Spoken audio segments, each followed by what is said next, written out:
ao Senhor, e naquele contexto ali de Oséias, o Senhor está denunciando o pensamento hipócrita de muitos dos israelitas.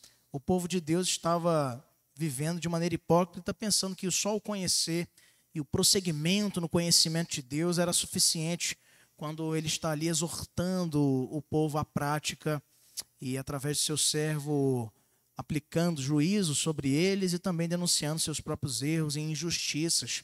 Num tempo onde o povo convivia com a injustiça, ao mesmo tempo em que louvava o Senhor com os lábios, não louvava com a sua vida. Meus irmãos, nós temos avançado num estudo muito profícuo, muito abençoado, sobre as cartas de Pedro. E hoje nós estamos na 10ª lição. Você que leu durante a semana, aí você vai me perguntar, pastor, mas eu não tenho esse documento, eu não tenho a revista da IBD. Você pode adquiri-la junto à nossa superintendente da Escola Bíblica Dominical, irmã Regiane Gomes, que estava aqui dirigindo a nossa devocional, ou através também dos nossos canais digitais. Você pode adquirir também em PDF.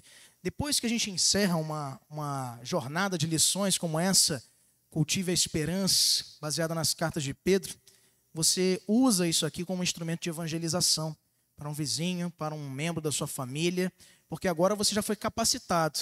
Veja só que rica experiência. Você que participou, você aprendeu para ensinar.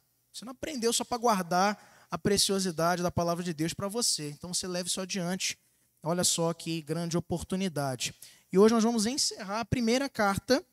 A partir da semana que vem começaremos a segunda carta de Pedro.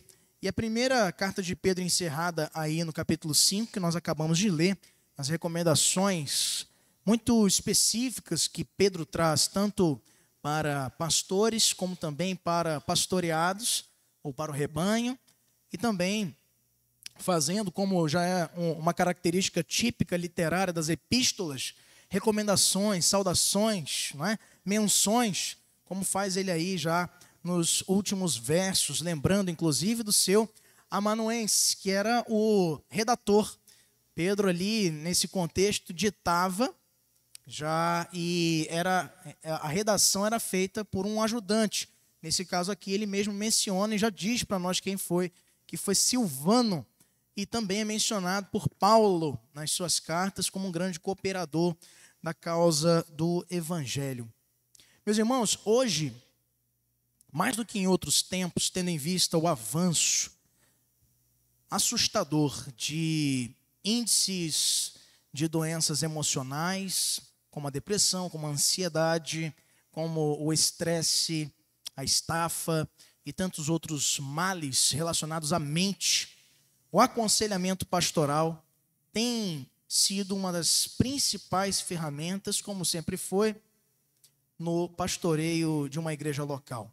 Posso dizer isso a vocês com grande alegria. Temos visto a mão de Deus agir e interagir na oportunidade, no privilégio que é o aconselhamento.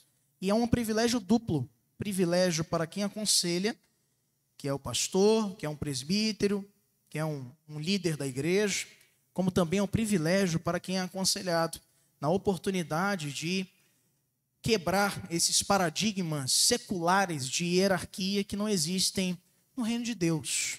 Existem líderes, pastores, existem autoridades eclesiásticas, é verdade, mas são irmãos, são amigos seus, muito mais do que alguém digno de honra, porque na igreja genuína, na igreja do Senhor, a única pessoa que deve ser adorada, que deve ser honrada acima de todas as coisas é Cristo.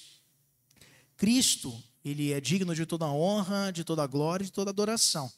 A Deus toda a glória. Foi um dos grandes lemas da Reforma Protestante, Soli Deo Glória, e a igreja reformada, ela se alegra em testemunhar uma pregação e uma vivência eclesiástica que é cristocêntrica, não é pastorcêntrica, não é? Nem antropocêntrica, que é o homem no centro de todas as coisas. E aí, meus irmãos, no aconselhamento, você experimenta as doses mais abençoadoras de intimidade, de relacionamento com o povo de Deus. O aconselhamento é uma das áreas mais importantes da teologia pastoral. Todo pastor precisa ser um conselheiro, naturalmente, enquanto que toda ovelha, em diversos momentos, alguns mais do que outros, vão precisar também de aconselhamento. Isso é natural na vida da igreja. Como Jack Young afirma, o pastor é pai para ajudar a criar os filhos de Deus. O pastor é professor para ensinar os discípulos de Jesus. Também é um técnico para treinar o time de Deus. É supervisor para organizar o povo de Deus e admoestador para aperfeiçoamento dos servos de Deus. É uma infelicidade muito grande, meus irmãos, quando vemos e naturalmente as marcas deficitárias de uma igreja que no seu pastor não desenvolve algumas dessas marcas tão relevantes, trazendo naturalmente desconexão, deficiência no desenvolvimento, no crescimento adequado da igreja. Como nós temos visto no Brasil afora e no mundo inteiro, um pensamento que vai apequenar o ministério pastoral de forma a se compreender que ser pastor é apenas pregar. É só ensinar, quando essa é uma grande mentira. Ser pastor significa supervisionar, administrar, aconselhar, orar com os irmãos, visitar. Tudo isso faz parte do ministério pastoral. Nós podemos dizer com toda certeza aos irmãos, com uma grande segurança, e vocês são testemunhas disso, que pregar o evangelho, ensinar a palavra de Deus no culto público, nas reuniões públicas do povo de Deus, compreende 20%, 30% do ministério. Todo o restante, majoritariamente, é bastidores, é aconselhamento, é visitação, é oração, é tempo de estudo, consagração pessoal, sem a qual a igreja fica perdida, a igreja fica como ovelhas sem um pastor, que não tem medo de aconselhar, não tem medo de corrigir, de chamar a atenção quando se faz necessário. Eu separei uma frase importante aqui de um dos pais, chamados assim, do aconselhamento bíblico. Durante muito tempo se confundiu, inclusive, o aconselhamento pastoral com terapia psicológica. Não é a mesma coisa. Embora estarmos aos pés do mestre seja uma terapia para a alma, isso é inegável, o aconselhamento pastoral, ele molda o coração do aconselhado para a Bíblia. Qualquer coisa distinta disso não tem nada a nos oferecer. O que diz este, que para mim é um dos principais escritores, sobre esse tema do aconselhamento bíblico. Tenho aí no meu gabinete, na nossa biblioteca pessoal, livro dele, do J. Adams. E ele diz assim: o aconselhamento bíblico é essencialmente o cuidado da alma com base na suficiência da Escritura, sem a qual o pastor não tem nada de sólido a oferecer. Porque ao vermos na palavra de Deus os fundamentos sólidos e concretos que vão nortear uma vida de devoção sincera, uma vida de arrependimento, de confissão de pecados, de mudança e transformação do nosso caráter, é aí que olhamos as respostas. A Bíblia, ela não só apresenta o problema, também te dá a solução. E tudo que nós precisamos está na revelação especial de Deus, a Bíblia Sagrada. Como temos, meus irmãos, lidado no século presente com crentes que não buscam na palavra a sólida resposta para os seus dilemas pessoais. E ao se verem necessitados de um aconselhamento, seja do pastor, seja de um líder, muitas vezes vão em busca desse aconselhamento, procurando respostas fora da palavra de Deus, procurando métodos fáceis e, sobretudo, rápidos para resolverem o problema do casamento, para resolverem problemas financeiros, para resolverem problemas sentimentais, profissionais e de tantas outras ordens. Mas é a palavra que nos confronta e a maioria das vezes nos trará respostas que vão nos desafiar a sacrifício, a mudança, a renúncia de interesses, de vontades. E é exatamente aí que muitos desistem, porque o preço é alto. Jesus já havia dito aos seus discípulos: aquele que quiser vir após mim, como é? aceite-se a si mesmo. É isso que ele diz? Aquele que quiser vir após mim, entenda que você é o centro do coração de Deus. É isso que Jesus disse, não é? Não. Como é que ele disse? Negue-se. Negue-se a si mesmo. Tome a sua cruz. O que é cruz? A gente tem um olhar minimalista, muitas vezes, para a cruz na vida cristã. Ah, pastor, cruz é um símbolo, é um pingente do cordão que eu uso. É um ornamento da igreja. É isso que é a cruz? O que significa a cruz? Aí outros vão um pouquinho além, mas ainda não tanto quanto deveria. Não, pastor, cruz é sacrifício. Sim, está indo bem, mas e aí? Não, é sacrifício porque é pesado carregar a cruz. Ainda não chegou no ponto. O que significa cruz? O que significou cruz para Jesus? O que significou? Morte. O que significou cruz para ele? Vergonha, humilhação. Você não consegue compreender a vida cristã como ela precisa ser compreendida, confundindo os significados dessa caminhada, dessa trajetória. Cruz é sacrifício, é morte, vergonha, humilhação. E tudo no pacote quando você, tendo seus olhos abertos pela graça do Senhor, regenerando teu coração, é motivado a seguir uma vida após Ele. Cruz, morte.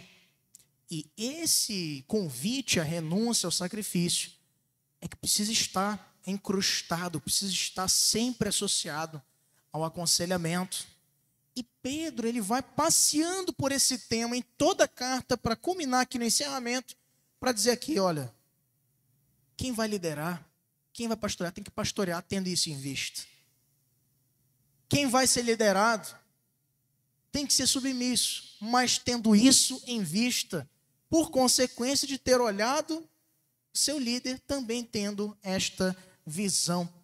O aconselhamento pastoral, ele vai, falando de forma geral, se fundamentar em alguns pressupostos bíblicos. O primeiro, ele deve começar pela Bíblia. Ele deve começar pela Bíblia. É ela que nos instrui a nos relacionar. Segundo, ela deve enfrentar o principal e básico e essencial problema do ser humano. O aconselhamento não pode ser chamado bíblico se ele não enfrenta o pecado. Não, pastor, porque o problema é a personalidade. E por trás dela, na realidade, está o pecado. Não, pastor, porque é o meu jeito de ser, alguém poderia dizer. Mas o jeito de ser está influenciado pela consequência da degeneração gerada em nosso coração pela herança da queda de Adão, o pecado. Terceiro, o homem precisa ser responsabilizado pelos seus atos. Ué, pastor, mas Deus, ele não é soberano, ele não faz cumprir sua vontade, custe o que custar, sim, mas isso não exime o nosso compromisso devocional, compromisso de renúncia, de sacrifício, como vimos e vemos aos montes na mensagem de Cristo. E em toda a Bíblia foi assim. O homem é responsável, precisa entender que quando toma decisões, delas vêm consequências. Pastor, eu queria me livrar. O grande problema, meus irmãos, do século presente, falando de forma geral, é uma camada da sociedade, uma considerável camada da sociedade que vive entendendo que pode se livrar das consequências das suas decisões.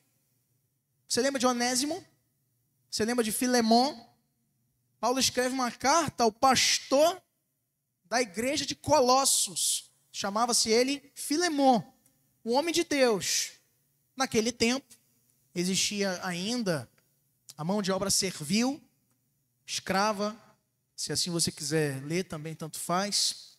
Num outro contexto que não é, a gente tem uma visão da escravidão associada à escravidão no Brasil, que realmente tem uma outra fundamentação e uma outra circunstância.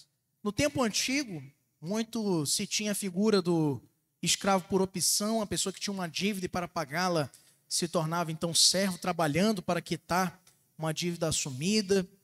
E tantas outras figuras, o escravo de guerra, os derrotados se tornavam servos do povo ganhador, da nação vencedora de uma batalha, de uma guerra. Então, tinha Filemon um servo, um escravo, que fugiu da sua casa e foi para Roma. E lá, circunstâncias que não sabemos, foi preso e encontra com quem lá na prisão em Roma? Um tal apóstolo Paulo. E Paulo encontra ele lá, prega ele o evangelho, ele se converte, e agora ele não é mais só um escravo fugitivo, ele é um escravo fugitivo que agora também é um membro da família de Deus. E quando ele, por alguma razão também que nós não temos conhecimento, ele foi liberto, ele vai retornar lá para saldar a sua dívida. E Paulo escreve uma carta, não diz para Filemon assim, Filemon, agora ele é nosso irmão. Você faz o seguinte, o que ele te roubou, o que ele te defraudou aí, você receba ele como irmão, porque agora ele se converteu, mas deixa para lá, esquece. Ele diz isso. O que ele tiver de dívida, põe no meu nome. Para não dizer que tu deve até tua vida para mim. Paulo diz para Filemon. Mas, coloca no meu nome. Isso é um proto-evangelho. É o que Cristo faz por nós. Põe no meu nome. Sabe o que ele está ensinando com isso? O pecado tem consequências. As decisões erradas, certas, todas elas geram para nós consequências. Ah, pastor, mas agora eu estou em Cristo. Mas ainda tem que limpar a sua ficha. Tem que limpar o seu passado. Só que no nosso caso, nós não tínhamos condição de fazer isso. Para com Deus, a nossa dívida, o nosso saldo era impagável. E por isso, alguém precisou morrer. Falar de graça, meus irmãos, é falar de cruz. De novo. Não dá para falar de salvação sem lembrar que alguém pagou um preço. Isso nos compromete, isso nos traz um senso de obediência, de submissão, de identidade. Porque ele morreu por nós. Em Romanos 8, nesse texto que nós lemos e que baseou o cântico que cantamos no início, um pouco antes ele vai dizer, se ele não poupou nem o seu próprio filho. Por que não poupou seu próprio filho? Porque Deus é justo, vendo em Cristo todos os pecados seus e meus, e de todos os eleitos, ele foi objeto de toda a ira de Deus em face do pecado. Alguém pagou um preço. Decisões têm consequências. E quarto fundamento do aconselhamento, Deus sempre precisa ser a fonte dos recursos para as necessidades dos homens. Não existe solução para os problemas da vida que não comece e termine em Deus. Nós precisamos recorrer a Ele. Você viu aí no Salmo, capítulo 3, que lemos hoje na leitura continuada, Davi sendo perseguido pelo seu filho, ele recorre a quem? A Deus. Ele recorre ao seu Senhor. Ele recorre a quem governa, a quem tem todo o poder para solucionar os problemas dele. Não no tempo que você quer, no tempo dele. Então Pedro encerra a sua primeira carta com vários conselhos aos seus leitores. A igreja da dispersão, uma igreja que você já sabe, estava enfrentando perseguições no primeiro século por conta da defesa da fé. Tanto pelos judeus inicialmente, e depois pelo Império Romano, que passou a perseguir não apenas os cristãos, como os próprios judeus também. Em primeiro lugar, ele traz então conselhos aos pastores, nos versos de 1 a 4. Mantenha sua Bíblia aberta para acompanharmos.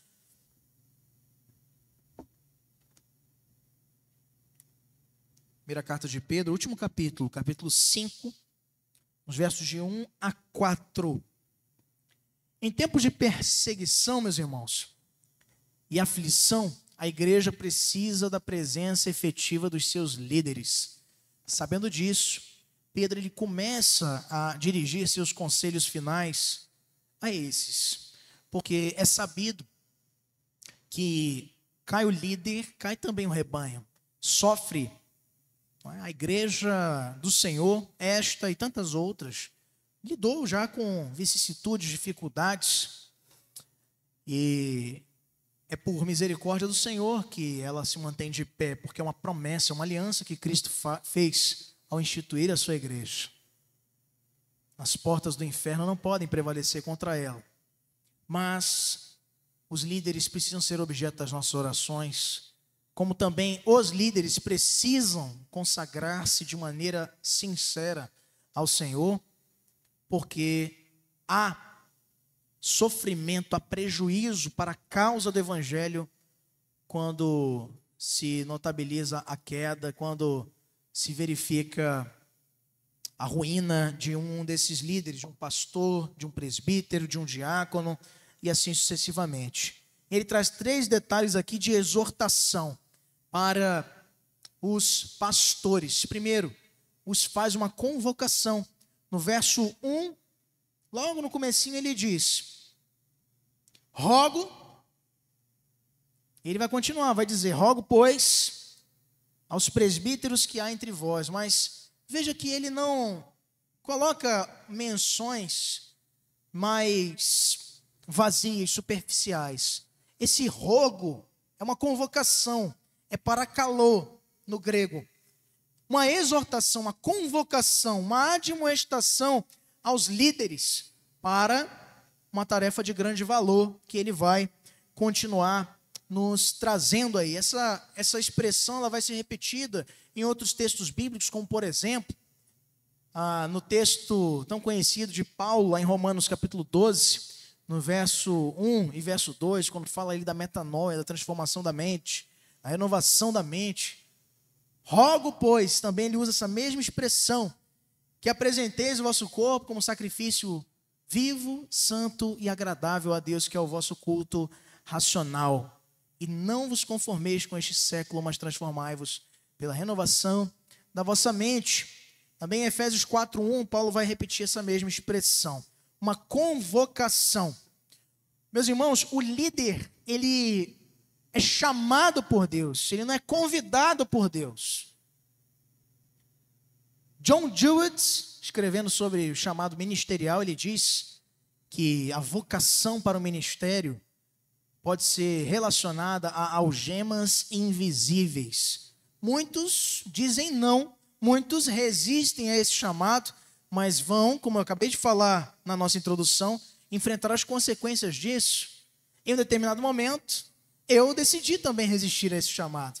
E disse ao Senhor que eu não pretendia seguir nessa caminhada e tinha outros planos para a minha vida, pois Ele deixou bem claro para mim: vá, mas aonde você, a porta que você entrar, vai sempre te levar para o mesmo lugar,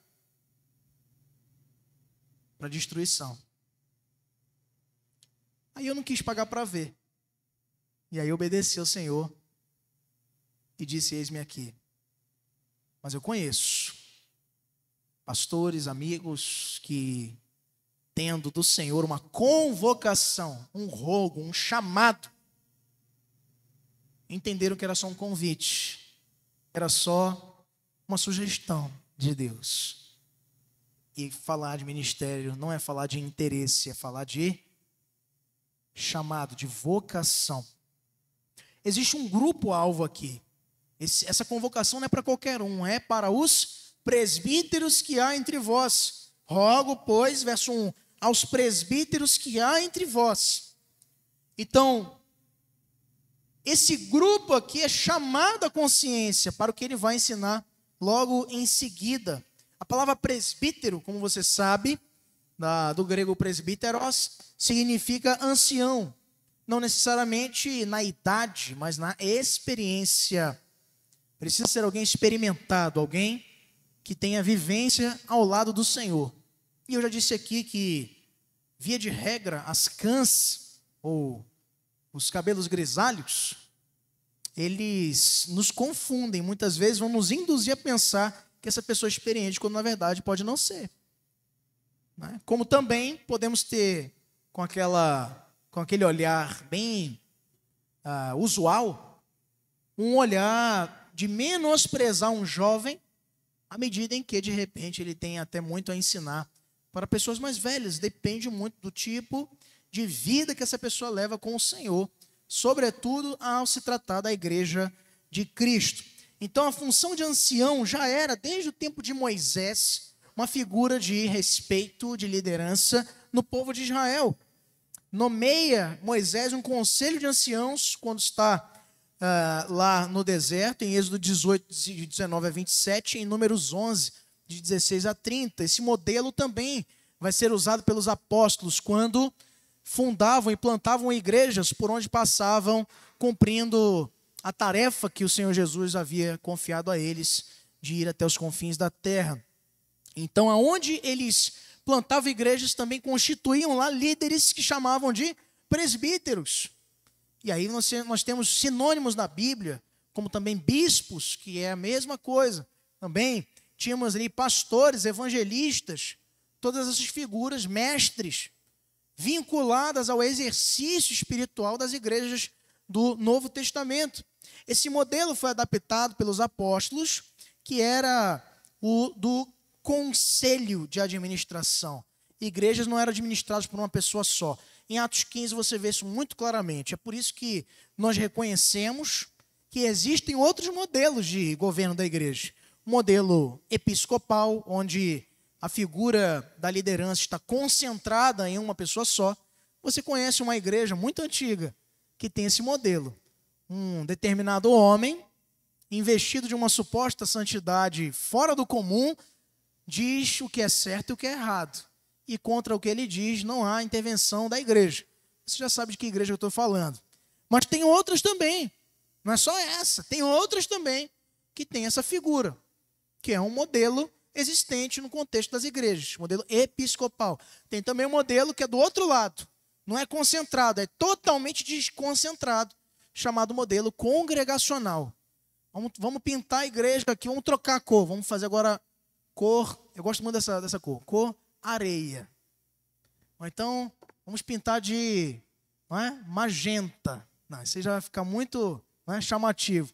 Aí, surgiu essa sugestão. Quem é que decide isso? Congregação. Tudo a assembleia tem que ser reunida. Isso gera entraves para a agilidade da administração da igreja, e muitas vezes, mas é um modelo que muitas igrejas adotam também, modelo congregacional. Por outro lado, existe um modelo que nós acreditamos estar mais aproximado do modelo neotestamentário, que é um modelo descentralizado e representativo. Ou seja, não é uma pessoa só que governa, mas também não são todos, porque não é esse o modelo bíblico também. É o modelo governo dos presbíteros. Por isso, nossa igreja se chama presbiteriana.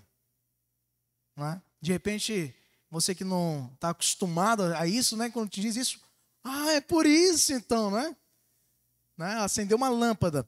Mas olha, quando você tem um problema relacionado à doutrina e também à administração da igreja, os apóstolos se reuniam em colégio, ou seja, em conselho, para dirimir as situações. Assim aconteceu em Atos 15, no chamado Concílio de Jerusalém, quando eles deliberaram, após os pareceres, após os irmãos apresentarem seus pontos de vista, André, Tiago, Paulo, Barnabé, ali colocaram seus pontos de vista com respeito à circuncisão dos gentios e também quanto à proibição de alimentos específicos que eram próprios do rito judaico, relacionados ao sangue de animais sufocados, e assim eles ali estabeleceram uma diretriz para encaminhar através dos presbíteros as igrejas para que cumprissem. Então não foi decisão de uma pessoa só, também não foi decisão de todo mundo, foi uma decisão de um grupo representativo. É assim que funciona também a igreja presbiteriana. Então, também no Novo Testamento, esse grupo de pessoas chamado presbíteros, líderes, tem requisitos, tem exigências, qualificações desse ofício. Estão elas muito bem pormenorizadas e detalhadas nos textos tão usados para essa finalidade, de Tito, capítulo 1, versos de 7 a 9, e na primeira carta de Paulo a Timóteo, capítulo 3, versos de 2 a 7. Precisa ser esposo de uma só mulher, precisa ser cordato, não irascível, criar seus filhos na disciplina do Senhor, não dado ao vinho, não arrogante. Veja, qualificações, tem tantas outras ainda, e poderíamos, e vamos, no ano que vem, quando teremos aqui a eleição de oficiais na igreja, pormenorizar de uma maneira mais profunda com os irmãos. Então Pedro fala aqui a estes irmãos presbíteros e estabelece com eles uma identidade. Vou pedir, por favor, aí a nossa junta diaconal para apagar essa e essa luz aqui, para a gente visualizar melhor aqui, por favor. Tá? Então, uma identidade. O presbítero é uma testemunha dos sofrimentos e também um coparticipante da glória. Isso está lá ainda no verso 1, na parte C. Ele diz, eu, presbítero com eles, e testemunha dos sofrimentos de Cristo, e ainda coparticipante da glória que há de ser revelada.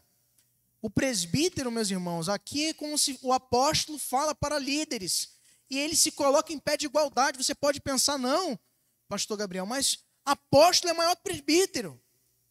Pedro não está interessado nisso, ele cria uma identidade com esses irmãos. Obrigado, meu irmão. Ele cria uma identidade com esses irmãos à medida em que se coloca olhando de igual para igual com eles. Eu sou presbítero também. Eu também sou testemunha dos sofrimentos. Então aqui se descortina aquela ideia errada de que o líder, o pastor, o presbítero, é alguém que está acima do bem e do mal. Alguém sentado numa cadeira que só diz, vai e faça isso, faça aquilo, me preste contas. O líder, segundo Cristo, não é esse. O líder é o primeiro que senta e lava o pé dos seus discípulos.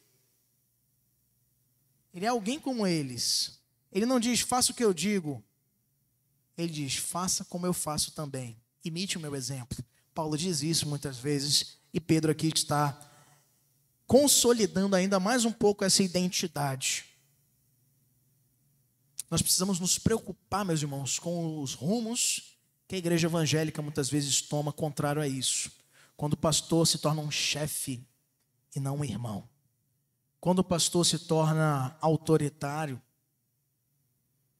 e não alguém como nós. Isso tem vários prejuízos e o principal deles é eliminar o desejo vocacional genuíno. Mas, pastor, está até uma coisa errada com essa sua constatação, porque eu conheço igrejas onde os líderes são péssimos, são autoritários, pastores mercenários, gananciosos, e tem muita gente querendo ser pastor, mas não pelos motivos certos. Não quer ser pastor, quer se beneficiar. Não quer cuidar de ovelha. Quer cuidar de ser um melhor lobo. Então, esse modelo, ele tende a afastar o desejo sincero pelo ministério, o desejo genuíno pelo serviço ao Senhor, com a apresentação do cumprimento desses requisitos do chamado que Deus faz aos pastores. Pedro, ele não era o papa da igreja. Tira isso da tua cabeça, é uma falácia histórica, é uma heresia. Pedro nunca foi o papa. Ele foi um presbítero como qualquer outro. Eu, presbítero como eles. É o que ele está dizendo aqui para as igrejas da dispersão. Ele se via como uma testemunha, um mártir dos sofrimentos de Cristo, e foi assim mesmo que foi o seu futuro, crucificado, de cabeça para baixo. Ele se considerava ainda coparticipante dos sofrimentos. Meus irmãos, eu não estou aqui dizendo Pedro à igreja, às igrejas. Eu não estou aqui dizendo algo para vocês que eu também não esteja experimentando. Qual é o contexto marcante que todo tempo está sendo aqui em cada capítulo ressaltado? Existe algo para além do sofrimento. O sofrimento é uma realidade que essa igreja estava enfrentando. Esses irmãos estavam sendo ameaçados, perseguidos, confrontados, tirados do seu local de conforto e da sua própria integridade, precisando assumir um compromisso sacrificial com Cristo. Muitos deles incertos, começando a ter dúvidas no coração se isso de fato valia a pena. Ele está dizendo aqui, olha, eu também sofro, eu também estou sofrendo. Continuem firmes, vale a pena. Eu sou coparticipante do sofrimento. Mas ele diz algo que vai para além disso. Eu não participo só do sofrimento pelo sofrimento. Eu não sou um masoquista. Eu não gosto de sofrer. Mas eu sofro porque eu também sou coparticipante da glória. Olha só como é que ele diz. Testemunha dos sofrimentos e ainda coparticipante da glória que há de ser revelada. Tem uma esperança gritante, incontida, maior, que toma e domina o coração de quem está em Cristo. Para quem a morte já não é uma despedida, é um encontro. Para quem as dores enfrentadas não são apenas tribulações, são também oportunidades de amadurecimento. Para quem as feridas não são apenas aflições, mas são cura para problemas que nós ostentamos no nosso dia a dia. E Pedro continua, fala do serviço dos presbíteros. E agora, já apresentando essas marcas, ele vai se dirigir a eles sobre o seu ofício. O que vocês têm que fazer? E aí ele traz para eles uma ordem. Verso 2: pastoreai. Gente, a inversão das coisas no nosso dia, nos nossos dias é gritante. O homem, ele tem sido tirado da sua posição de autoridade do lar para ser subserviente. E você vê o prejuízo disso na formação do caráter dos filhos, na governança de um país e em todas as camadas da sociedade.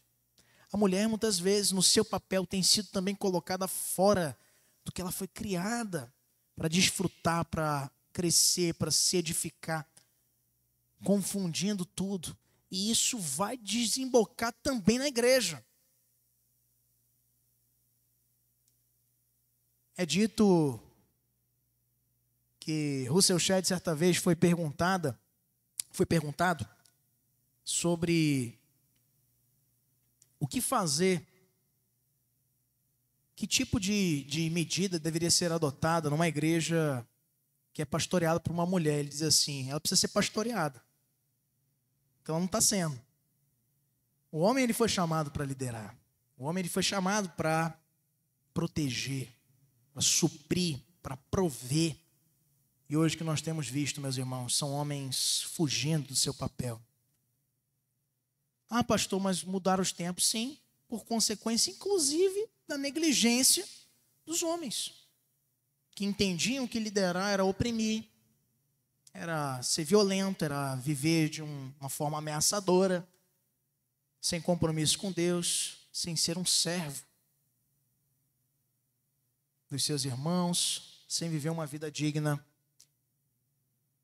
E isso vai desembocar, meus irmãos, em muitos líderes, presbíteros, que não pastoreiam. A igreja precisa ser pastoreada. Cristo pastoreou seus discípulos. Ele não chegou para Pedro e perguntou: Pedro, o que você acha que a gente tem que fazer quando os guardas romanos vierem aqui me prender? Ele estava pastoreando seus discípulos, ensinando-lhes, corrigindo-lhes, e não abrir a mão da sua autoridade.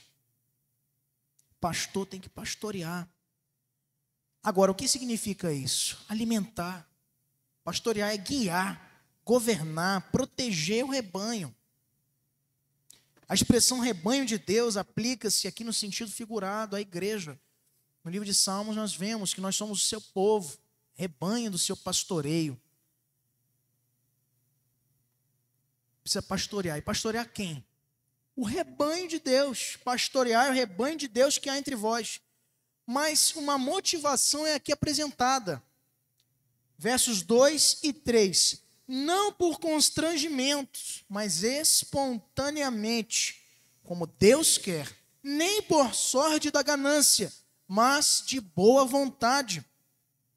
Um pastor não pode, um presbítero não pode, meus irmãos, liderar, que significa, como nós já falamos, guiar, alimentar, governar, proteger. Não pode fazer isso pensando nos seus próprios interesses. A gente vai sempre olhar a ganância aqui falando de dinheiro. Não é só necessariamente isso. Tem gente, tem líderes, existem falsos mestres, falsos pastores, que não estão vivendo de maneira errada porque pensam no dinheiro, mas porque pensam no poder. Não estão vivendo errado porque pensam no dinheiro ou no poder, mas porque pensam no seu próprio orgulho. São marcas de mercenários. Jesus disse aos seus discípulos em João capítulo 10, eu sou o bom pastor, O bom pastor dá a vida pelas suas ovelhas. Aquelas ovelhas que foram confiadas não serão de forma alguma arrebatadas do aprisco do bom pastor. Ele diz que ele fala às suas ovelhas, as ovelhas ouvem a sua voz e o seguem. Elas entendem, elas sabem distinguir. Mas ele diz também que tem um mercenário, que muitas vezes a gente associa nesse texto, em João 10, a Satanás. Não é necessariamente. Sabe? Aí ele está falando do mercenário, do ladrão, que vem para roubar, matar e destruir. Esse que vem para roubar, matar e destruir é o falso pastor. É o falso mestre, é o enganador. Ele não protege as ovelhas, ele só quer se beneficiar delas. O pastor não pode, o presbítero não pode ter motivações erradas. O trabalho não deve ser feito por obrigação, mas de boa vontade, ele diz aqui, espontaneamente. Quando estava sendo preparado para o ministério, muitas vezes eu me pegava confrontando meu próprio interior e perguntando: o que me torna diferente de outros irmãos que igualmente temem o Senhor, buscam Ele de todo o coração, que são genuínos servos de Cristo, mas que me tornam pastor e não a Ele? Primeiro, chamado. Segundo, prazer na obra do Senhor. A gente vai estar aqui no domingo de manhã, no domingo à noite, no dia do meu aniversário, no dia que eu tinha um jogo do Fluminense, em qualquer oportunidade, que qualquer crente não vai estar pecando por isso não, eu quero deixar isso claro. Não vai perder a tua salvação, até porque não pode. Nem vai cometer uma iniquidade, um sacrilégio contra Deus, porque num domingo no ano ele faltou para ir para o aniversário, um almoço na família, para fazer uma viagem. São coisas boas, não vai estar pecando não. Mas o pastor, ele deixa isso em segundo plano, por prazer. Ele não vai estar, não, tem que ir. Vou estar lá porque é a minha obrigação. Não, ele vai estar lá porque tem alegria. E assim precisa ser quem lidera, o presbítero, o pastor. Alguém que não está servindo pela cobiça, mas pelo prazer de servir. Não com abuso de autoridade, mas principalmente com o exemplo de uma vida santa. Terceiro, Pedro fala aqui também, finalmente, de uma recompensa.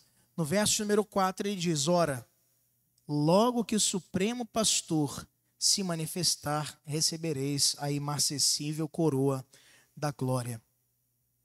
Lembra que ele falou lá da recompensa? Nós cantamos um hino aqui, tão conhecido, também está na harpa cristã, está no nosso cenário presbiteriano, está no cantor cristão, que é o Inário Batista, um clássico, né? Rude Cruz. E na nossa versão nós cantamos no seu estribilho, no seu refrão, assim: pois um dia em lugar de uma cruz, a coroa Jesus me dará. Então, quem lidera, Paulo está falando aqui a pastores, não liderem como dominadores, não liderem como gananciosos, liderem com prazer. É difícil, mas vocês terão uma recompensa que não pode ser corrompida. Esse é o significado dessa expressão aqui, muitas vezes, não é, um pouco difícil de entender, imarcessível. O que é isto? É algo que não pode ser corrompido, significa algo incorruptível. A coroa de glória que não desvanece. Aí, essa expressão fala muito de visão, como uma flor que, depois de um tempo, ela tende a murchar, ser tirada do caule, e naturalmente ela vai perder o seu brilho, a sua cor, e ela perde a sua beleza.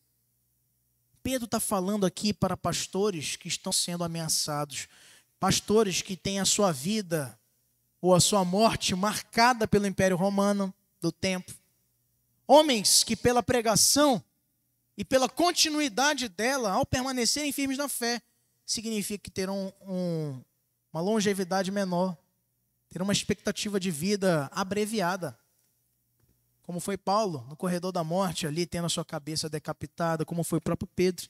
Alguns anos mais tarde dessa carta, não muito tempo depois, crucificado e morto como seu Senhor. E como foi com todos os 12, à exceção de João, que até tentaram martirizá-lo num caldeirão quente, mas não conseguiu o Império Romano fazer cessar a vida do último apóstolo e ele morre de velhice. Todos eles, indistintamente, os que estavam comprometidos com o Evangelho, sofreram perseguições de uma forma ou de outra, muitas delas levando à sua própria morte. Mas essa flor, essa coroa, ele está dizendo aqui, não desvanece, ela não perde a cor.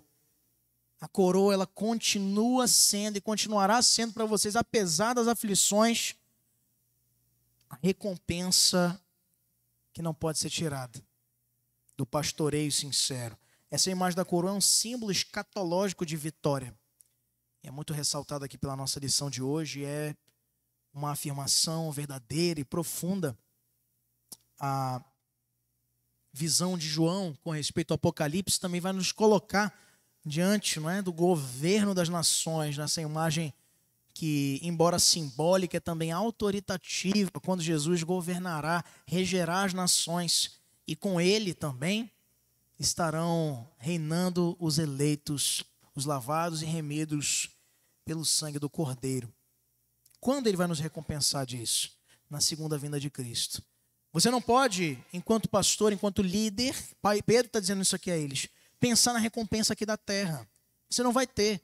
Que tipo de reconhecimento eles teriam do Império Romano? Que tipo de reconhecimento eles teriam dos judeus? Que tipo de reconhecimento teriam dos seus perseguidores?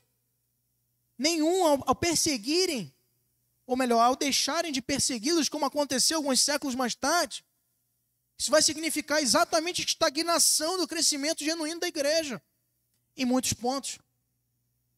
Tertuliano, um dos pais da igreja, dizia que o sangue dos mártires era a semente da igreja. Quanto mais ela era morta, quanto mais ela era dilacerada, quanto mais vergonha e zombaria ela enfrentava, mais ela crescia, porque tinha em mente o que realmente importava. A partir do momento que Roma falou, não, agora a igreja é minha. Todo mundo tem que ser cristão obrigatoriamente. A conversão, o discipulado foram ficando de escanteio. E aí, a igreja passou a ser institucional e pouco discipular. E isso impactou no surgimento de diversas heresias na história, até um ponto onde, na plenitude do projeto de Deus, no século XVI, levantou homens, já tinha levantado antes, mas não era o tempo, para romper com os desmandos de uma igreja autocrática e voltar à simplicidade do Evangelho, como Cristo havia passado aos seus discípulos e esses aos seus próprios discípulos também. Uma recompensa que não pode nos ser tirada, precisa ser a visão que está no coração. Eu tenho sempre isso em vista, meus irmãos, e creio que cada líder dessa igreja deva ter também sempre no seu coração a figura bem clara do que, ou do motivo, ou da razão, o propósito pelo qual estamos aqui lutando, renunciando, abrindo mão de tantas coisas, porque importa. Aliás, é só o que importa. E essa coroa de glória não pode ser corrompida, sua imagem e seu brilho também não podem ser mudados, porque é o próprio Deus quem nos dará. Mas Pedro aqui ele vai concluir a carta, então, nos versos seguintes, de 5 a 14, dando um conselho também ao rebanho. Não fala só para pastor, fala também para o rebanho. Após exortar os líderes presbíteros, Pedro aconselha o rebanho e dá 3 conselhos básicos para todas as ovelhas. Veja comigo na sua Bíblia, dos versos de 5 a 14. Primeiro, nos versos de 5 a 7, ele vai aconselhá-los à submissão e à humildade. Nos versos de 5 a 7, ele vai dizer: rogo igualmente aos jovens, sede submissos aos que são mais velhos. Outrocinem no trato de uns com os outros, cingivos de todos de humildade, porque Deus resiste aos soberbos, contudo aos humildes concede a sua graça. Humilhai-vos, portanto, sob a poderosa mão de Deus, para que ele, em tempo oportuno, vos exalte, lançando sobre ele toda a vossa ansiedade, porque ele tem cuidado de vós. Sede sóbrios e vigilantes. O diabo, nosso adversário, anda em derredor como leão que ruge procurando alguém para devorar. Até aí. Era até o 7, na verdade, não é? Todo cristão cheio do Espírito Santo, ele precisa ter como marcas da sua conduta essas duas expressões de personalidade, que na verdade são frutos de alguém cheio do Espírito. É alguém humilde e alguém também submisso.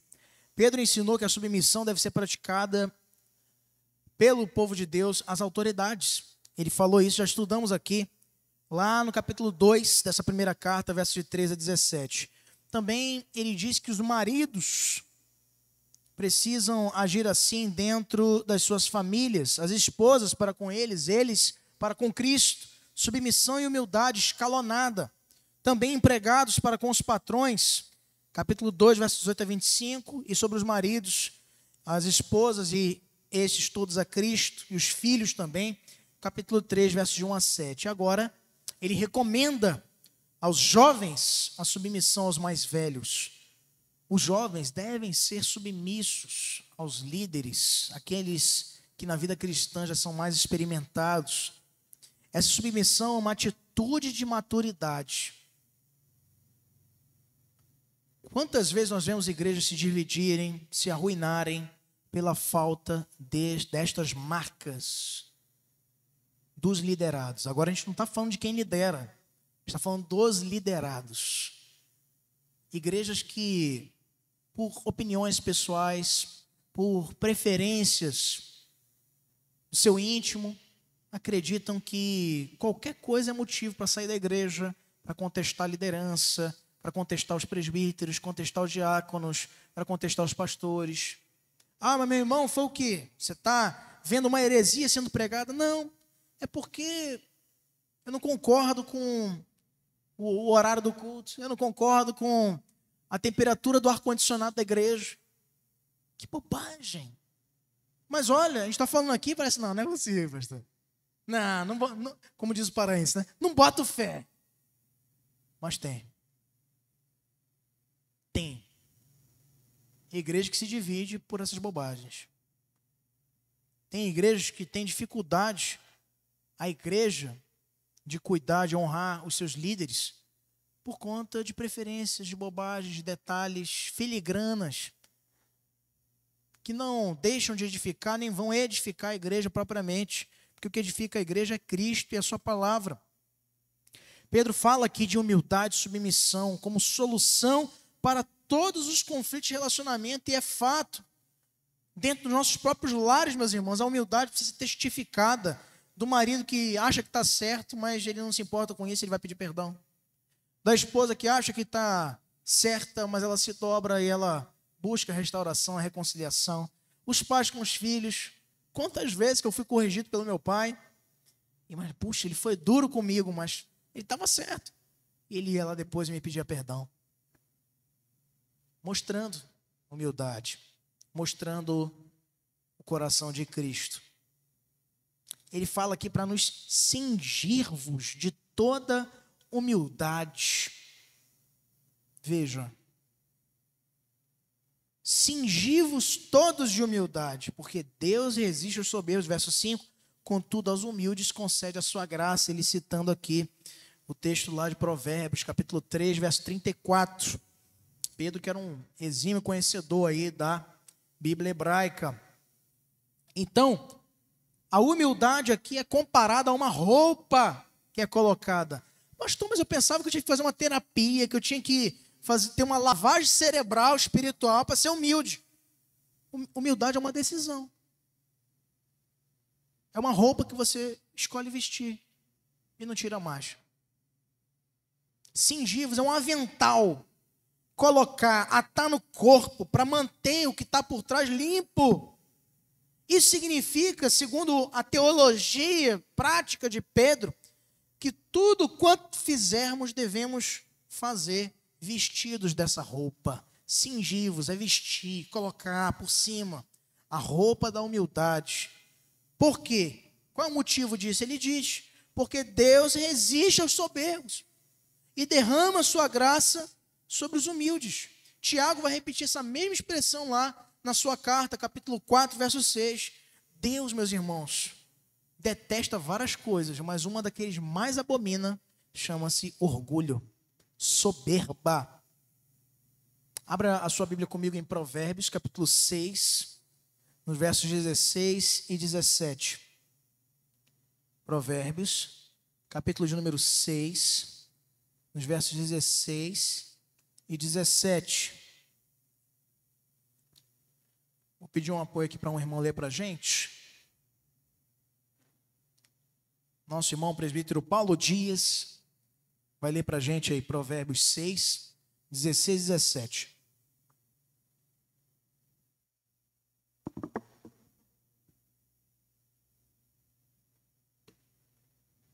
Três coisas o Senhor o aborrece, e a sétima a sua alma abomina: olhos altivos, línguas mentirosas, mãos que derramam sangue inocente,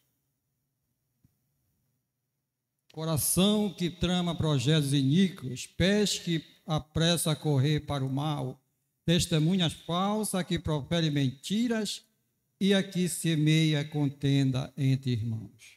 Olha só, logo no começo, uma coisa que aborrece o Senhor. Olhos, verso 17, altivos, orgulho, soberba. O Senhor se aborrece com isso.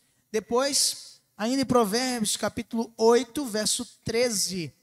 Pedir aí para nosso irmão Hugo Santos ler para a gente Provérbios, capítulo 8, verso 13.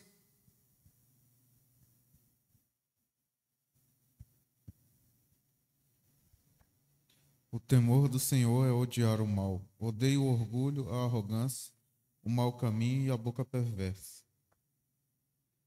Então, o orgulho, queridos, ele é algo que aborrece de maneira máxima ao Senhor. O Senhor resiste ao soberbo. É por isso que Pedro está dizendo aqui para a igreja, para os liderados, sejam humildes. A gente sabe, meus irmãos, quando você recebe uma crítica que quer te ajudar e quando você recebe uma crítica que não tem nada para construir. São as chamadas críticas não construtivas, ou, como eu prefiro dizer, destrutivas. Agora, tem críticas construtivas. A crítica construtiva, necessariamente, ela parte da humildade. É tão bom, meus irmãos, é maravilhoso. Eu me sinto abençoado por Deus. E começa lá em casa, né? Porque é uma maravilha. O Senhor, quando Ele dá para um pastor uma esposa que não teme lhe fazer boas críticas. E eu sou tão abençoado com todas elas. Na igreja, quando um irmão, em particular, nos chama e nos dá uma sugestão boa, nos traz algo que a gente não está vendo que pode ser corrigido, dou glórias ao meu Deus por isso. Dou glórias ao Senhor. Porque sabe o que é isso? É o Senhor se preocupando comigo. Se Ele quisesse a minha ruína, digo, o Senhor, Ele não daria voz aos liderados para com humildade, também mostrando amor, nos fazer críticas. Deve ser assim, quanto ao trato na obra de Deus. A ordem que é dada aqui em relação aos relacionamentos passa por 4 lições sobre a humildade. Veja só, primeiro, uma ordem. No verso de número 6, Pedro diz, humilhai-vos. Ele nos diz assim, se possível, se humilhe. Não, humilhai-vos é uma ordem sob a poderosa mão de Deus. Segunda lição, ele traz uma promessa no verso 6, para que ele em tempo oportuno vos exalte. A humilhação ela não é em vão, a humilhação tem um propósito, tem uma direção, que é revestimento do Senhor, que é a exaltação que Ele nos dará em tempo oportuno. Não é quando a gente quer, talvez não seja nem nesta vida terrena. E está tudo bem, porque a melhor exaltação que a gente precisa receber é na eternidade, com os nossos irmãos, louvando a Ele para todos sempre, na Nova Jerusalém. É lá que a gente precisa ser exaltado. Que exaltação que vai valer a pena aqui na terra para você, se você tem um coração em Cristo, se você tem um coração na pátria celestial? Eu não quero nada aqui da terra. Eu não sei você. Eu não quero nada daqui. Não importa. Não traz recompensa duradoura. Eu quero a eterna. Eu quero a recompensa do céu. Eu quero o que Ele tem para nós. Terceira lição sobre humildade, entrega. Ele diz no verso 7, lançando sobre Ele toda a vossa ansiedade. E a garantia disso, finalmente, é porque Ele tem cuidado de vós. Isso aqui, meus irmãos, se você para pensar e olhar com atenção, meditar no texto bíblico, que é algo que poucas pessoas fazem, você observa um caminhar prático de como ser humilde. Pastor, eu sou muito humilde. Já não é mais, né? Vamos dizer assim. Mas, humildade, em primeira expressão, segundo o Pedro está dizendo aqui, é abrir mão de querer resolver a sua vida sozinho. Veja que bom, porque você não pode ser humilde com o irmão se você não é nem com Deus. Ele está dizendo assim, para você ser humilde nos relacionamentos, você tem que entender que quem resolve as tuas causas, quem luta as tuas guerras, quem resolve os teus problemas é Deus. Lance sobre Ele a tua ansiedade. Por quê? Porque Ele tem cuidado de vós. Ele tem cuidado de nós. E você, soberbo, você orgulhoso, você com vaidade, muitas vezes assim, não, vou fazer do meu jeito. Senhor, eu sei que Tu tens o melhor para mim, mas eu acho que eu tenho o melhor do melhor para mim. Ledo engano. Que triste quando a gente toma essa conclusão destruidora para a nossa própria vida. Quer ser humilde? Primeiro seja com o Senhor. Lance sobre Ele as tuas ansiedades. Entenda que o seu convite é para que nós estejamos diante dEle em posição de descanso. Ele é o nosso pastor. Nada nos falta, porque Ele está conosco. Mesmo nos vales, mesmo nas perseguições, como aqui a igreja estava enfrentando, Ele diz, fiquem em paz, porque Ele tem cuidado de vocês. Segunda lição que ele passa aqui para os liderados, versos de 8 a 9. Sejam sóbrios e vigilantes. Ele diz, sede sóbrios e vigilantes. O diabo, vosso adversário, anda em derredor como um leão que ruge, procurando alguém para devorar. Resisti-lhes firme na fé, certos de que sofrimentos iguais aos vossos estão se cumprindo na vossa irmandade espalhada pelo mundo. Que coisa maravilhosa. Sabe o que Pedro está dizendo aqui para a igreja? Você não é o centro das atenções. Tem gente enfrentando coisa pior.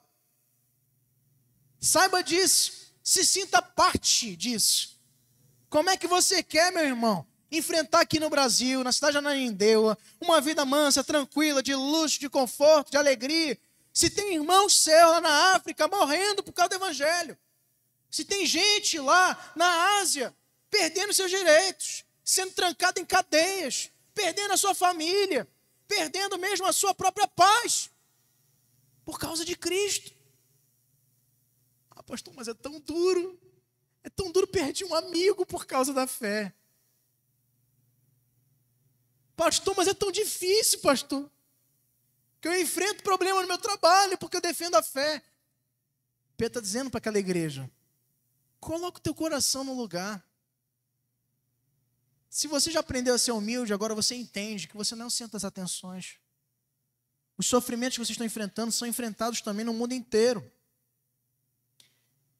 E por que ele está dizendo isso? Primeiro, a sobriedade e a vigilância são necessárias porque o nosso adversário não dorme. Ele está como um leão, diz aqui o verso 8, em derredor, rugindo, procurando alguém para devorar. Isto é, se nós não cuidamos do nosso compromisso com Deus, a mesmo ponto o inimigo ele está trabalhando vorazmente para nos fazer cair. O diabo é presunçoso, vemos lá no livro de Jó. Ele é orgulhoso, ele tem forças do mal, forças malignas, até chamados de poderes dominadores desse mundo tenebroso. Quando Paulo fala da armadura de Deus em Efésios 6, antes ele fala contra quem nós vamos lutar. Não é contra carne e sangue. Ah, pastor, é o presidente, é o partido. Não é nada disso. São as forças que por trás levantam oposição contra a igreja do Senhor. O diabo é cruel, covarde. A Bíblia fala e traz esses terríveis adjetivos a ele, comparado a um caçador, a um lobo, a uma serpente, e aqui, por Pedro, como um leão que ruge contra nós. Ou seja, uma fera. Ele não está falando aqui necessariamente desse tipo de animal. Ah, pastor, eu pensei que leão era sinônimo de Jesus, leão da tribo de Judá. Também. Ele está falando aqui de uma fera irracional,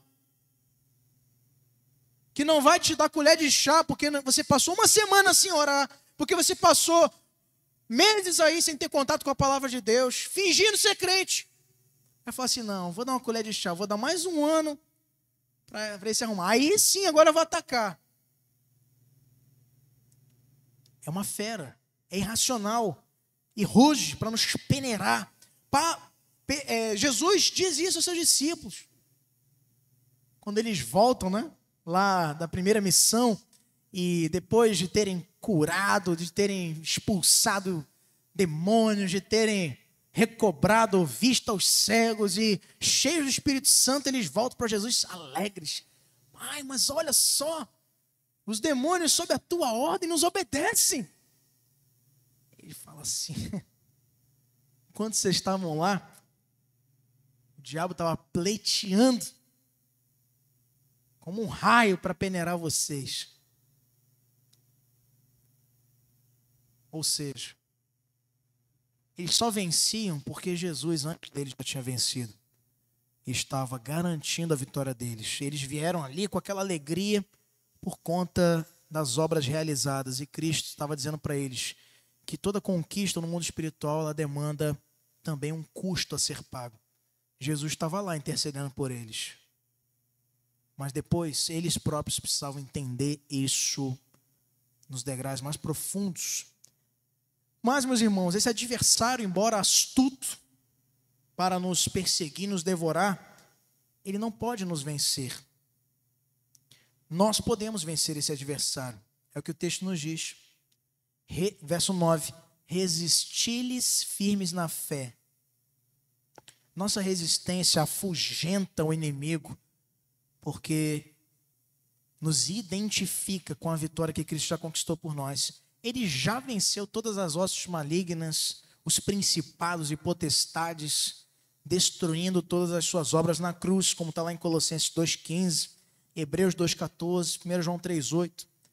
Por isso nós devemos resisti-lo, como Tiago fala lá no capítulo 4, verso 7 de sua carta. Resistir ao diabo e ele fugirá de vós. Devemos nos armar com as armas certas que estão à nossa disposição. Está lá em Efésios 6, de 11 a 16. Precisamos ser vigilantes e também vencendo no poder de Cristo Jesus, não no nosso. E nós não estamos sozinhos nessa luta. E é o que ele termina dizendo. Certos de que sofrimentos iguais aos vossos que estão se cumprindo na vossa irmandade espalhada pelo mundo. Não é só aí na Ásia, não é só nas igrejas da dispersão. Em todo lugar que você imaginar que tem crente, tem luta, tem tribulação, tem batalha, tem guerra acontecendo. Mesmo na nossa realidade. Nós fazemos parte de uma família que está no mundo inteiro, a igreja invisível, a igreja militante. O sangue dos mártires, o clamor da igreja perseguida, que lá em Apocalipse é comparado a um incenso que chega nas narinas do Senhor, sentado em seu alto e sublime trono. Por isso, meus irmãos, nós devemos nos opor às sugestões que vêm do diabo, não lhe dando espaço, ficando firmes e irredutíveis diante de seus métodos, porque o diabo tenta derrubar um crente que está sofrendo, como quem quer dizer assim, só você que está passando por isso, larga a fé. Para quê? Continuar, que Deus é esse? Isso é a tentação do Éden, né? Que Deus é esse? que pede fé de vocês, mas vocês estão vivendo aí o tempo todo debaixo de luta, de dificuldades, de privações. O diabo tenta transformar o sofrimento de uma provação numa tentação para a nossa fé. E Pedro está dizendo aqui, as provações que vocês enfrentam, do contrário, são prova de que vocês fazem parte da família de Deus. Tem gente sofrendo também com vocês e pelas causas certas, isto é, pelo Evangelho. E em último lugar, meus irmãos, além da sobriedade, da vigilância, da submissão e da humildade, ele também diz aos crentes, fiquem firmes na graça de Deus. Versos 10 e 11. Ora, o Deus de toda graça, que em Cristo vos chamou à sua eterna glória, depois de ter sofrido por um pouco, Ele mesmo vos há de aperfeiçoar, firmar, fortificar e fundamentar. A Ele seja o domínio pelos séculos dos séculos. Amém. 3 lições aqui importantes sobre esse convite à firmeza na graça de Deus. Primeiro, Deus é a fonte da graça. Ele chama o Deus de toda graça, no começo do verso 10. Deus é doador da graça, é a fonte da graça, Ele é a graça. O seu trono é chamado de trono da graça. A sua graça é descrita na palavra de Deus como gloriosa, como grandiosa, como multiforme, como rica, soberana, superabundante, toda eficiente e transbordante. A graça é o modus operandi, é o instrumento da nossa eleição e da nossa salvação. Sem a graça não há salvação, sem a graça não há vida eterna. Deus é a fonte dessa graça. Não foi um acordo, não é uma contenda de Deus com o diabo, naquelas imagens que circulavam aí nos Orkuts da vida, né? Agora eu denunciei a minha idade. E uma queda de braço assim, Jesus com Satanás, né? Aí tinha uns áudios que rodavam aí. Na época não era ainda, era no YouTube, eu acho, não sei. Não era WhatsApp, eu já era, não sei. E aí dizia assim, né? Tinha um certo dia, Jesus se encontrou com Satanás e diz, qual é o preço por essas almas? Aí assim, eu quero todo o seu sangue. Aí Jesus dizia, então toma e me dá. Agora eles são meus. Isso não existe, meus irmãos. Satanás não consegue nem chegar para marcar uma audiência com Jesus, para conversar com ele. Nós não pertencíamos a Satanás. O que nos esperava depois, como condenação, não era Satanás. Você já leu Apocalipse? Satanás vai ser lançado no Guiena, no lago de fogo. E quem é que vai ficar na eternidade toda? Satanás foi destruído. O dragão, o anticristo, a besta, todos lançados lá no lago de fogo. E aí, quem é que vai ficar te atormentando a eternidade toda? A ira de Deus em face do pecado. A ira do Senhor é a mesma que esteve sobre o Filho, só que por toda a eternidade. Então não teve essa negociação. Isso foi um pacto chamado Pacto da Graça. O Filho deu-se por nós, para que nós estivéssemos também com o Pai. E com Ele e com seu Espírito. Segunda lição aqui sobre a firmeza na graça. Essa é a primeira motivação. Devemos ser firmes na graça, porque ela não vem dos homens, vem do Senhor. Ele é a fonte da graça. Segundo, o Filho é o veículo da graça.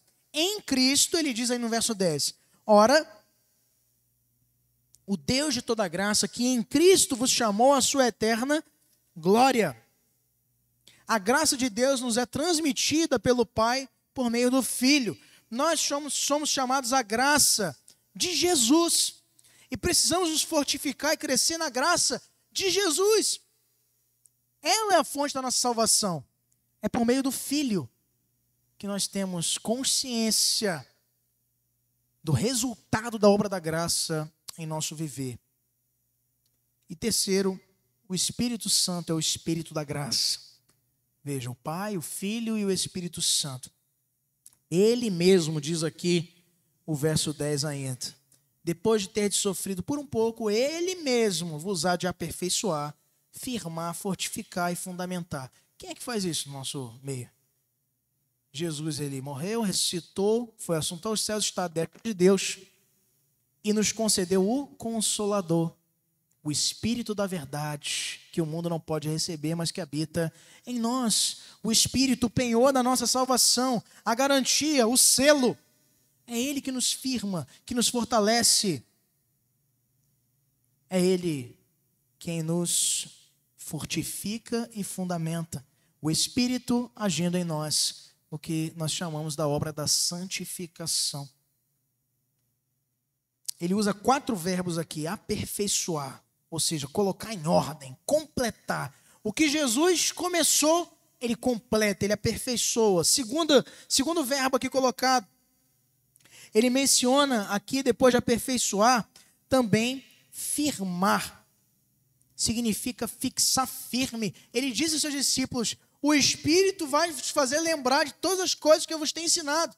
Não se preocupem. Ele nos lembra, ele nos solidifica a fé, nos firma os passos. Terceiro, fortificar, que significa tornar forte, receber força sobrenatural para suportar o sofrimento e ser perseverante na prática do bem. Justamente o que estava acontecendo na realidade desses irmãos. E quarto verbo, fundamentar, que significa fundar, estabelecer de maneira firme, lançar um fundamento.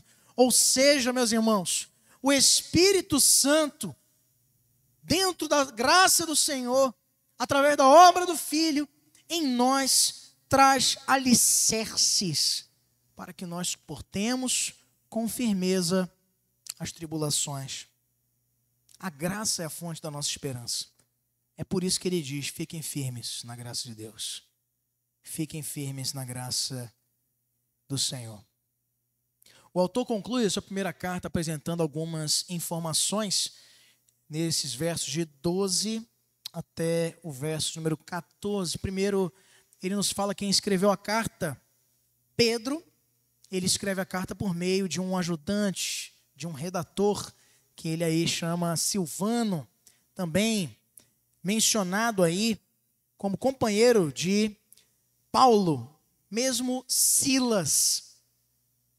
E depois vai se mostrar também um grande cooperador de Paulo nas suas viagens missionárias, não é? Silvano aqui é Silas, também um profeta e cidadão romano, como está lá em Atos 15, 32 e 16, 37, quando vai com Paulo até a cidade de Filipos e também por outros lugares. Depois, qual foi o propósito dessa carta? Ele nos fala aqui no verso 12, parte B.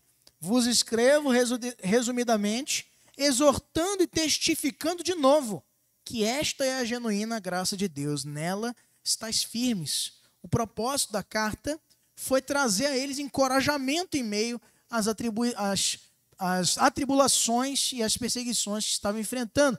De onde essa carta foi escrita?